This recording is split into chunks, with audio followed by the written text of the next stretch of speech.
안녕하세요. 식어서도 맛있는 커피를 만드는 커피코너 심재열입니다.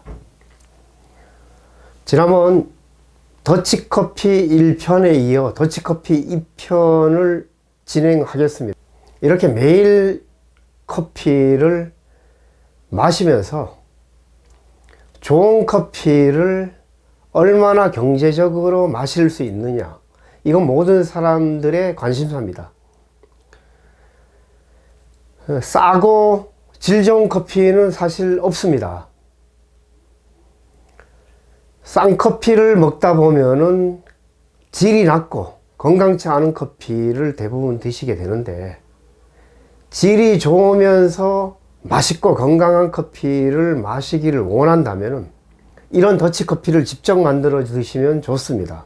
이 더치커피를 직접 내려 드시면은 좋은 온도를 사기만 하면 그 품질은 어느 정도 보장이 된다는 것입니다. 핸드드립도 마찬가지입니다. 짙은 갈색이나 또는 검은색, 기름까지 비친 쓴맛의 커피를 사서 핸드드립을 하면 아무리 열심을 내어도 어떠한 비법이라는 것을 습득했다 할지라도 그 쓴맛을 제거할 수 없습니다. 쓴맛은 단맛이니까 그건 불가능하죠. 태운 쓴맛을 과일차 같이 만들어낸다면 이것은 기적입니다. 아니, 신의 영역이에요. 제가 이렇게 말씀을 드리는 것은, 가성비라는 것은 가격대 성능이 뛰어나는 것을 말하는데 몸에 해로운 저질 생두, 저질 온도를 사용하라는 것이 아니라 좋은 온도를 사용해서 잘 볶아서 그것의 가치 이상의 것들을 만들어낸 온도를 사라는 것이죠. 첫째, 더치커피 작업에서 가장 중요한 것은 온도 선택입니다. 우리가 선택을 할 때 우리의 삶의 모든 부분이 선택입니다. 선택을 잘못하면은 한 번 선택이 때로는 1년, 3년, 10년을 갈 수도 있습니다. 전자제품 하나 선택을 잘못했더니, 자동차 선택을 잘못했더니 불이 나더라. 이건 선택 잘못한 거죠. 그 메이커들이, 독일 메이커는 뭐합니까? 사기치잖아요. 매연을 감추기 위해서, 친환경차라고 쏘기 감추기 위해서 조작하잖아요. 그러면 그 선택은 잘못된 거죠. 소비자 잘못은 사실 없습니다.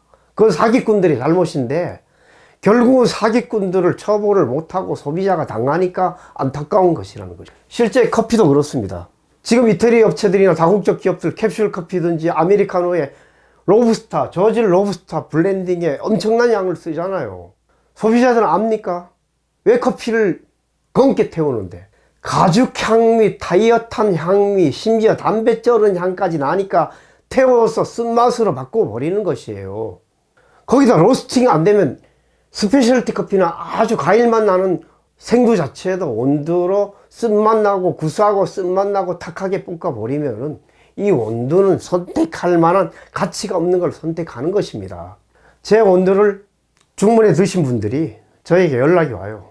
맛은 있는 것 같은데 왜 커피 같지 않아요? 그럼 커피가 뭔데요? 구수한 맛도 있고 쓴맛도 있고 쓴 향도 있잖아요. 아니, 그건 단 거예요.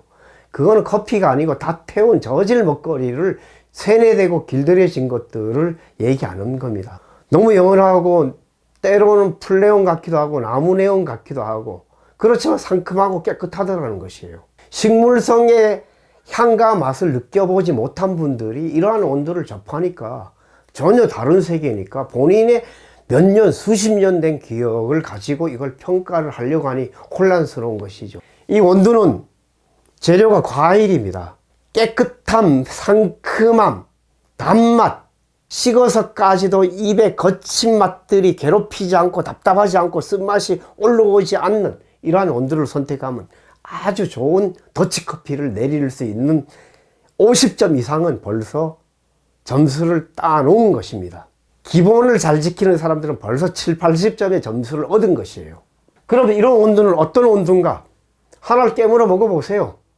견과의 고소함과 상큼한 신맛과 단맛과 깨끗한 것들이 거침이 없는 온도라면 이건 잘 볶은 겁니다.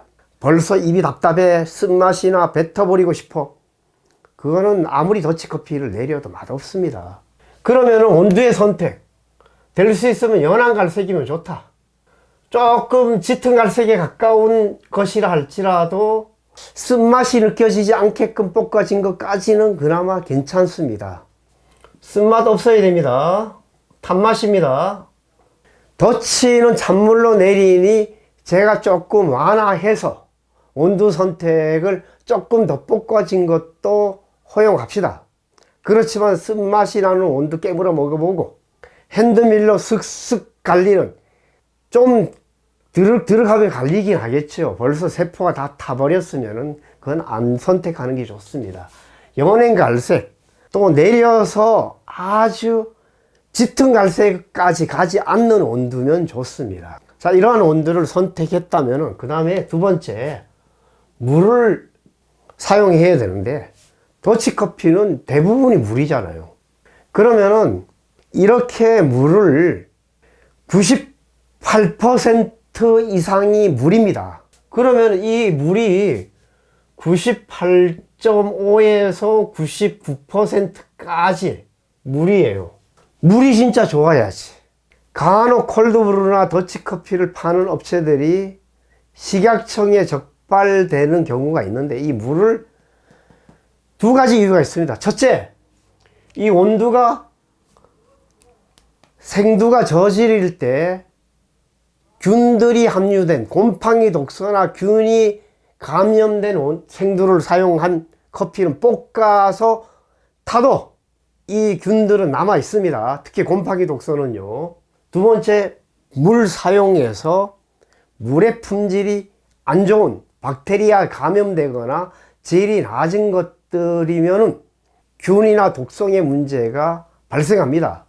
어떠한 것이든지 시간이 지나면 박테리아 수가 많아지고 균의 수도 많이 늘어납니다. 그래서 이 더치커피는 특히 좋은 온도와 이 깨끗한 물, 최소한 수돗물을 정수한 것, 아니면은 생수를 사서 쓰세요. 이러한 물들을 쓰고, 그 다음에 용기도 세척을 잘 해야 합니다. 소독을 하든지, 또 실제적으로 뜨거운 물로 헹굼을 하고 난 다음에 물을 찌우고, 이러한 커피를 커피통에 다져 넣고 그 다음에 물을 받고 그렇게 추출을 시작하는 게 좋습니다. 그러면 이제 준비가 되었는데요. 이 더치커피를 갈아야 할 때 그 다음에 가루를 어떻게 할 것인가. 커피 가루는 굵기를 핸드 드립보다는 많이 가늘게 갑니다. 에스프레소 머신처럼 아주 가는 것은 안 되고, 그런데 이 가루의 조건은 여러 가지 변수가 있습니다. 여러분들이 커피를 다져 놓는 유리 담는 통이든 또는 다른 용기를 사용한다면 그 용기에 한쪽은 예를 들어서 이렇게 됐다면 밑에 이 구멍이 나서 빠지겠죠. 그러면은 이 폭과 길이에 따라서 커피 양이 결정됩니다. 그러면은 이 길이가 10cm와 30cm는 전혀 다릅니다.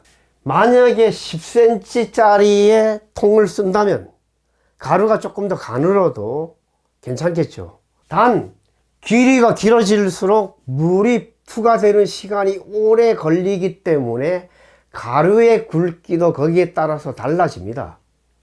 실제 너무 가늘면 물이 빠지지 않고 계속 고여서 이 물방울이 떨어지지 않는 경우가 생기고, 너무 굵으면은 이 빠지는 속도가 물이 빨라져서 연한 커피가 됩니다. 이 온도의 질도 중요하죠. 제가 왜 짙은 갈색부터 많이 볶인 커피는 온도의 세포의 조직들이 느슨해져서 공간이 많이 나서 물 빠짐이 빠릅니다. 그래서 이 담는 통에 위에서 아주 꾹꾹 눌러줘서 다져줘야 돼요. 그렇지 않으면 살짝 눌러서 어느 정도 이렇게 다져지면은 물 빠짐이 적절하게 잘 될 수 있는 것은 이 가루 굵기를 여러분들이 잘 선택을 해야 합니다.